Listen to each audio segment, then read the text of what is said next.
Hey guys, Christy Shelton from foreverandafter.com, and I wanted to talk to you guys today about how to manage changing priorities, or the days that you have lots of priorities and it doesn't seem like you'll be able to get them all done. The first thing to keep in mind when your priorities change or something comes up unexpectedly is to take a deep breath.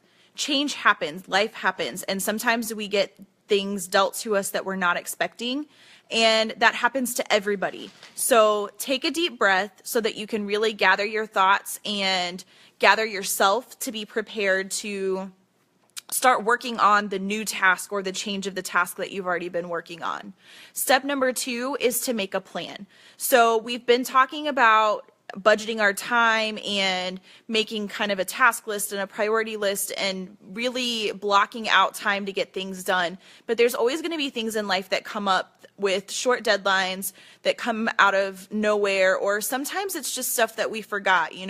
Maybe your child comes home with paperwork in their backpack and you don't see it for a couple days, and then you realize the next day you need treats for the whole class for Valentine's Day, or treats for the whole soccer team, or something like that. It's easy to get caught up in the fact that you have so much stuff to do already and it seems like you'll never be able to add another thing to your plate. So really trying to focus in on a plan and making sure that you don't allow it to overwhelm yourself is really the first step and the second step. So next, once you've kind of gotten your wits about you and you've made a plan, you're going to really evaluate your schedule. First, look at the deadline for whatever the item is that's come up, and look at your schedule and see where that fits in. Now, when you budget your time, you want to make sure that you're leaving blocks of time open. Not only do you need time for emergencies and things like that, but you also need time for if something takes too long, like longer than you expected, or gets done a little bit quicker than you expected. You want to be able to have some room or wiggle room in your schedule for that.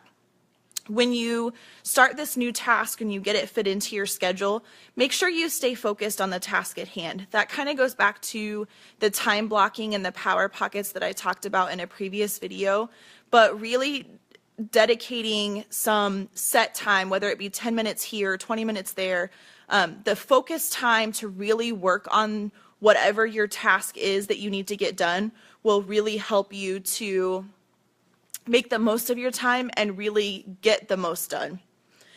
You also want to make sure that you're communicating with anyone else that's involved in your task. So whether it be a spouse or children or friend or family member, coworker, anything like that, if there's a task that you need to work with someone else on, make sure that you guys are clearly communicating, divide up the project, divide up the task, and put it into manageable chunks so that you don't feel so overwhelmed.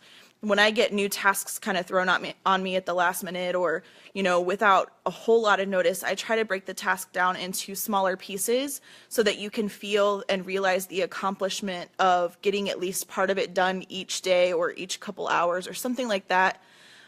Another important thing to keep in mind is make sure that you're scheduling time into your schedule for yourself to rest. This is something that a lot of people overlook. It's something that I overlooked myself for a really long time.